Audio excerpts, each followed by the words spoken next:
On the night of 6th December, just a few minutes before midnight, a big fire engulfed the Romeo Lane outlet in Goa, claiming 25 lives. The first fire call was made around 11:45 p.m. And guess what? At 1:17 a.m., just 1.5 hours after that, the Luthra brothers who owned that particular outlet booked a flight out to Phuket. At 5:30 a.m. on the morning of 7th December, they had flown out to Phuket before the authorities could realize what had happened and began their hunt for them. But today, on 11th December, the law has finally caught up with the Luthra brothers. The Thai immigration authorities, the Thai Royal Police has gone and nabbed the Luthra brothers from Hotel Indigo in Phuket.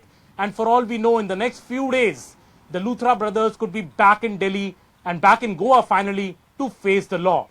On Reporters Roundtable this time, I am joined by Simran, Arun Dhanta and Ankur to discuss what has gone on behind the scenes and how this whole effort was mounted by India to actually get back the Luthra brothers. So Simran, when it actually happened on the morning of the 7th, the authorities and the agencies were getting slammed that how could you let these people escape? Were you sleeping? Obviously, Luthra brothers were faster than the authorities. But do you think what has happened today by the nabbing of both the brothers also shows the work that was silently happening behind the scenes over the last 4 days?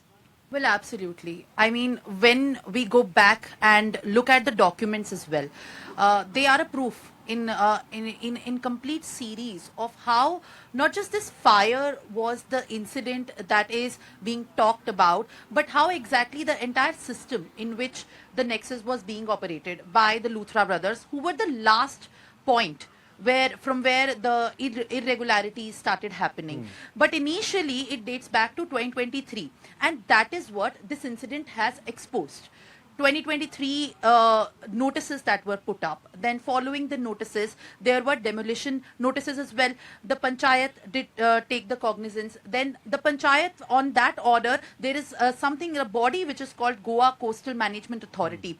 That also is being put up in questions. So, of course, what is happening right now is not as alarming as, what over the course of 2 years has been happening. And the Luthra brothers and the duo that has finally been detained are just, in fact, the last point. But before that, the person who is still on the run, Sandeep Khosla, and the people who had not even given